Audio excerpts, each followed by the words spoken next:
My egomaniac boss humiliates me, so I expose how stupid she really is. This happened many years ago, and despite that, after all this time, it still makes me chuckle. When I was around 19, I was working as a receptionist, front of house at a solicitor's office. It was quite small, but very successful. 4 partners. The main one was the lady it was named after, who was kind of fierce in a Judge Judy sort of way, so I'll call her Judy. A new solicitor we'll call Anna joined the team. We had a conveyancing, a personal injury, financial and criminal department solicitor, and she'd be working family law, and her specialty and main focus would be helping domestic violence victims. At this time, all of those clients were women. She was awesome at her job. I saw so many victims of domestic mistreatment while they waited in reception, and because they were so stressed and worried, they'd sometimes just tell me their life stories while they waited. I did my best to comfort them. Sometimes they'd have to wait an hour or longer if something else was happening. Anna advocated hard for these women. Restraining orders, emergency hearings, police interviews, protection, arranging safe houses, custody of children. I really admired her and still do now. Those women needed her. The thing about Anna was she was extremely posh, well-educated. She spoke better than the characters on Downton Abbey, or even the Queen, but she was also very opinionated and she swore a lot. Hearing her talk about one of the husbands of a battered woman, what an absolute twitting little C-word, in a voice that sounds similar to the Queen made us giggle, but she reined it in and was mostly professional in front of clients. Most of my job was filing, typing, voice dictation statements, and logging calls from women with restraining orders who'd been contacted by their ex-partners. So I'd get a lot of calls. Hi Sabrina, he called me at 8:15 AM and 10 AM today, also an email at 9 PM through his mother's account. Things like that. It all had to be logged and reported for the court files. I got so many of these calls I'd recognize each by voice, and this will be important later. After she'd been there for maybe a month, she was featured in an article that put the office in a very good light. The article highlighted her important work in keeping these people safe. We celebrated with her. But it went to her head, and she became arrogant and snappy with little put-downs here and there to the secretaries and other workers. She became pretty full of herself, getting snarky and barking out "coffee" to me as soon as she walked inside. I let it go. She was stressed and doing something important. As it was so long ago, most documents had to be faxed. Her office was 2 doors away from reception. She'd let me know if she was expecting something important, and I would drop everything to rush the documents to her. Waiting for legal stuff, police reports, or restraining orders could quite literally be a life and death situation for the clients. Sure enough, a restraining order document came through for a female client who was sitting with Anna in her office. This client was crying, looked like she'd had no sleep, and her story was horrendous. I had to type up some statements of hers. I felt desperately sorry for her. The rule was, if something important came through, I had to rush and interrupt any client meeting. The papers came through and I rushed to the office and handed them to Anna and left. Moments later, Anna was in reception screeching at me because the timestamp said it was delivered a whole hour earlier. I was confused as I'd given it to her the moment it came through. She wouldn't stop yelling that I'd put this woman's life in jeopardy over my laziness and stupidity, and I should be fired.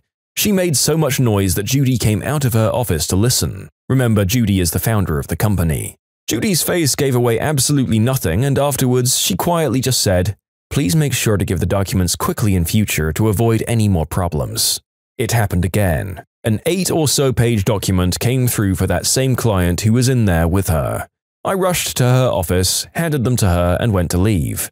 Before I could, Anna started yelling at me again. "This was an hour ago. What the frick, Sabina? What the frick did I tell you?" This time she started swearing and I couldn't get a word in, and all of this in front of the poor client who looked wildly uncomfortable. Judy came to the door again and again, her face gave away nothing, and she asked me to come with her. She asked if there was a problem. I explained and she thanked me. Anna then followed us out and started yelling at me that I had no respect or kindness in my heart for these women, and I was lazy, utterly incompetent, and ridiculously not right in the head. I went and cried in the toilets. Over the next few days, the same client came in. Things had escalated further and had hit the newspapers. It was an awful case. So the four partners, along with Anna, were meeting with her in the same office. I went back in to give a file to one of the clients there, and Anna piped up, "Was this from an hour ago too? There seems to be a pattern here." Again, in front of the client and her four bosses. It didn't bother me this time though. I'd had one of those moments in bed the night before, the moment where your eyes snap open while you're trying to sleep, and you have that bingo realization moment. So I calmly just said, the reason why the documents appeared to be an hour late was because the clocks have changed for daylight savings time. I should have realized that when the ink was still not dry as I handed them to you. Sure enough, the documents on her desk yesterday were a little smudged. The fax machine was old and didn't update the time. My little victory moment was spoiled because as I was leaving the office, I tripped over my own foot and knocked my head on the doorframe, giving Anna a good laugh.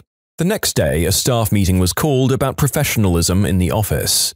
The client who witnessed Anna's meltdown had approached Judy. She was really upset to see Anna treat the staff that way, and her swearing had frightened her. Judy was very clear that this was not acceptable. The woman had already heard enough yelling and swearing for a lifetime. Anna begrudgingly apologized to me, and I shrugged it off. Judy also apologized privately for not stepping in when she should have. No problem. My malicious compliance was next. Every single call I had to log instead of the main list I used on the computer from the women I wrote on an individual post-it. So I'd be in and out of her office sometimes 10 times an hour. Her desk was flooded with post-its that just said 10 a.m. call from husband to client X. She was annoyed, but this is what she'd asked for. I wasted a lot of post-it notes. The next bit got a little strange. A lady who was in a shelter or safe house with her daughter called and said she was reconciling with her husband and she wants to drop the case completely and didn't want to be contacted again. This happens. Sometimes these poor victims go back when it gets too much. This was a particularly brutal case. She had been attacked really badly. I told Anna straight away, who said she'd call her in a few days, because calling them right then might jeopardize her safety if he was there. And I said, no, call the police. Anna asked why, and I said it wasn't her on the phone. I recognize her voice every time she calls, and it wasn't her. We called for a welfare check, and sure enough, her husband had taken her forcefully back home and had his older daughter call the office pretending to be her. He was arrested.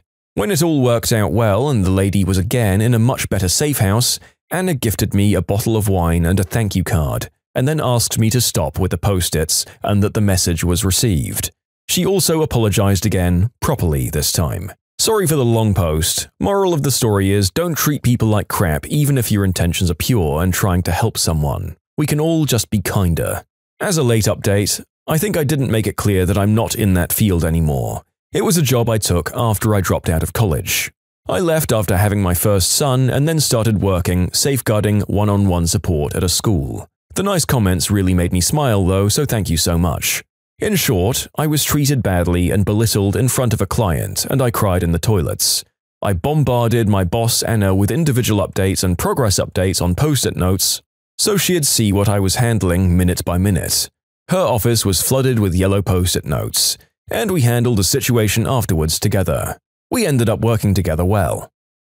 Well, Anna was the jerk, but one with some reasons and accountability, so I say that we forgive her. She could have done a better job at apologizing the first time, but she did apologize, which is more than we get in a lot of these stories.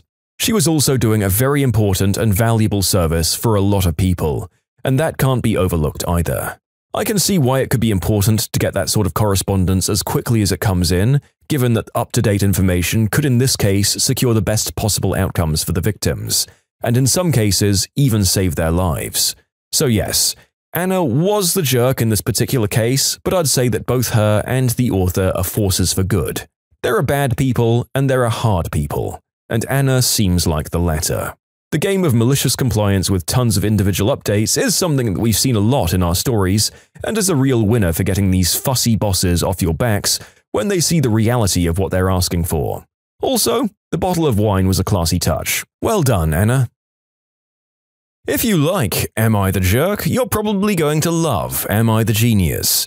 Check it out, linked below. Also, go to amithejerk.com/submit if you would like to submit your own stories. CEO almost fired me on the spot. So I worked at tech support for a big German retailer. and the CEO's laptop needed some updates on several programs because we weren't allowed to push that remotely on him. It was his own rule. I go into his office and he was already annoyed about the fact that it was going to take longer than 2 seconds. So he said he was going on a break. I do the thing and left. It took me 30 seconds. I get a call from him 5 minutes later.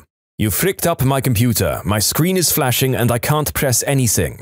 Get in here now." Sweat pouring down my back as I took the elevator and came back in. "What the frick did you do? I can't do crap here without you guys messing up every tiny thing. I swear I'm getting a whole new department if this shizer ever happens again."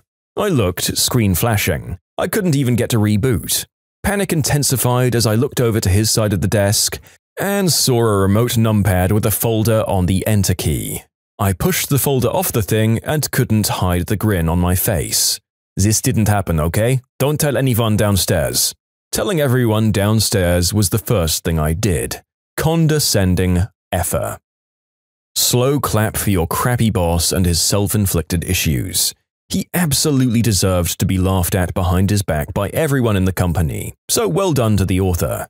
This guy really had a lot of bottled-up rage to just claim he was going to go full fire and fury on your entire department, huh? What are you really angry about, boss man? And I know that it's not really the IT department because clearly you're absolutely computer illiterate. Take some time, meditate, and apologize to the presumable scores of both your own employees and random wait staff that you've screamed at, and do better. Face masks are apparently scarier than COVID-19. I finally get to write my own encounter. This happened today. I live in a small town in Scotland and went on my weekly shop to a supermarket. Since the virus has hit this country pretty hard, I try to wear a face mask and gloves each time I go out. I mean, any of us could be a carrier with no symptoms, and there are a lot of elderly people in this village. I was waiting for the green man, and there was a mother there with her child. I didn't pay attention to them at first, and it took me a second to realize the mum had started to have a go at me. Eventually I heard, "Excuse me?" So I said, "Sorry, can I help you?" She said, "Yes, take your bloody mask off. It's not going to help you anyway." I said, no, I won't. Have a good day, lady." I proceeded to walk away to find another crosswalk. I hate confrontations and crazy people make me nervous. She continued, "Do you not think at all about how those masks are scaring the children? My son is terrified of you. Who knows what trauma you've caused? It's also illegal to walk around with a covered face. People need to be able to identify you." By the way, the little boy didn't seem bothered whatsoever. She tried to argue more, walking almost next to me, but I cut her off. "Lady, please keep your distance. Excuse me for living with someone who's in a risk group. I find it more terrifying to lose a loved one. I bet you wouldn't want that either." I crossed the road quickly to get rid of her so she can't follow me with her spawn. She shouted more angry crap at me, but I hardly understood nor heard her anymore. I should have been wittier, but that's all I could muster in a shock that someone could get so angry because of protective gear. Good riddance. What would you have said to the lady? I should also add that I wear the mask because I have allergies, and with all the pollen going around, it's super inconvenient and uncomfortable to try not to sneeze and cough all the time. I believe that lady needs to be told to just F the F off and mind her own damn business. I've never had to do a Scottish Karen before, so that was interesting at least. The anti-mask crowd are just so darn moronic. I know that this comes several years into that conversation, but for the sake of this story, can't we all agree that if you don't want to wear one when it's not compulsory, fine. You do you, take that gamble, and I hope it goes well for you. But if you're actually going to go bat-crap crazy on someone else for wearing one, especially when they have very valid concerns about the people around them and their compromised immune systems, I really can't see how you would imagine that you were on the right side of things. Then again, introspection has never been these people's strong suit. Keep your stupidity to yourselves. Keep reporting us, because you set your tent up too close, and you're going to have a bad night. Every summer from May until the end of September, my family, hubby, kid, and me, and 2 other families, one with 2 kids and one with no kids, all go camping about every other weekend or so. We always have a great time together. We camp close to the river so the kids can swim and the guys can fish. There are small rapids close by that we walk down to and float back to camp during the day. At night, we build a bonfire and the adults sit around talking and have a few drinks, while the kids pile up in a tent to hang out or go exploring close by with flashlights to see what is out at night. We always put our tents close together, but as far away from the edges of the campsite as possible so we can have some privacy and don't disturb the other campers. The campground rules state that quiet time runs from 10 p.m. to 6 a.m. We've been going on these trips for several years and never had any problems or issues with other campers or campground staff. Over this past summer, we were camping and someone pulls into the campsite next to ours pretty late, maybe 7 or 8 p.m., but set their tent up on our part of the site and immediately went into their tent. They had a kayak on their vehicle, and we assumed they were going to have an early morning. So we didn't say anything to them about it since it was late, dark, and we didn't think it was a big deal. Fast forward to 10:05, and someone from the front desk comes to our site and tells us they had a noise complaint about our site. The guy said the staff making rounds didn't hear us or feel we were being loud, but since they had someone call up, they had to come and talk to us. We apologized for any issues we might have caused and agreed to be quieter in case we were disturbing anyone. Maybe half an hour later, the guy comes back and says they had another call and asks us if we heard any other people because he couldn't hear us until he got past our tents and thought maybe the complainer was accusing the wrong site. We kind of look around because we haven't heard anyone else. There's a few other sites with people sitting around fires, but we hadn't heard anyone. However, as we're glancing around, I notice that our site neighbor is peeking out their tent at us, talking to the groundskeeper. When he saw me looking, he quickly ducked back into his tent. His tent on our site, and basically dry humping our tents, if you recall, which is probably why he could hear us so easily. After the groundskeeper left, I decided to look up the campground rules. There was nothing about lights out, just quiet time. So I took one of our bright shop lights and moved it as close as possible to their tent, turned it on and left it shining like a spotlight on their tent all night long. The next morning when we all got up, they were gone. We were there for 5 more days with absolutely no issues. Did I go too far? Am I the jerk? Well, there's our jerk vigilante for the video right there. I mean, yeah, you inflicted problems, but only because there was a much more unreasonable person doing the same to you. So no harm, no foul, I'd say. You didn't go above what they were doing in terms of spitefulness, and maybe they can just invest in some whisper-proof earplugs for next time. I kinda think that some people who go out camping or staying in hostels and the like just don't seem to contemplate that there will be other humans there existing with the noises that go along with that. And you can complain if they are being loud, but it doesn't really seem like this group was doing that. You have the testimonials of the people around you to show that you weren't being rude or inconsiderate, so I say go out into the world with your head held high and your spotlights set to jerk repellent mode. Am I the jerk for telling my sister that I'll no longer give her my breast milk? I had a stillbirth 5 weeks ago. My sister gave birth to a healthy baby boy 4 weeks ago. After my event, I was producing milk and pumping, and my sister couldn't breastfeed after her son was born. Formula shortage was awful, and I was literally throwing my milk away. So I offered it to my sister, and she gladly accepted. I was advised by my doctors to pump for 3 weeks after my event to prevent problems for me, and then stop, otherwise I'd just keep producing milk. Due to the formula shortage, I've been pumping for 5 weeks now to give the milk to my sister. Now that there is more formula in stock and she's been able to go buy it, I told her I'll stop pumping. She told me her son has stomach problems after the formula and asked me to keep pumping. I told her I emotionally can't handle it any longer. She said I'm being selfish and she already has to feed her son by bottle because she at first suggested that I'd just nurse him for his daily feedings at least. We live next door and I'd refused that. I told her I'm sorry and I can pump a few more days so she can put some in the freezer and have some backup until she finds a better formula for her son, but she said breast milk is healthiest and I should just help her out. She called me a selfish jerk and said that I'm the embodiment of misery loves company. My mother feels I should help my own sister out. My husband said my sister was way out of line. I feel really awful because I could still help her out and I know she needs it. What I find very impressive about this particular issue is how objectively the author has posed their problem, barely going into detail about how you were doing during one of the most heartbreaking experiences I'm sure that some people can go through in their lives. And you were being incredibly kind during this ordeal, and kept going with it longer than you had to. So well done on laying the situation out as neutrally as you possibly could, but with all that in mind, you're not the jerk here. Your sister is no doubt having a rough time as a first-time mother, but she should be able to see that you also need to do whatever you need to take care of yourself. And being a milk factory for her and her son was a very kind thing to do, but it just can't go on forever. It's a delicate situation to talk about, as you're likely aware, and I hope you can come out of it with her understanding. When you subscribe, make sure to hit the bell to turn on notifications. Put the playlist on in the background to finish listening to all the stories. Or if you want to check out some great music, check out easymode.com. If you like Am I the Jerk, give Am I the Genius a shot. Everything linked in the description.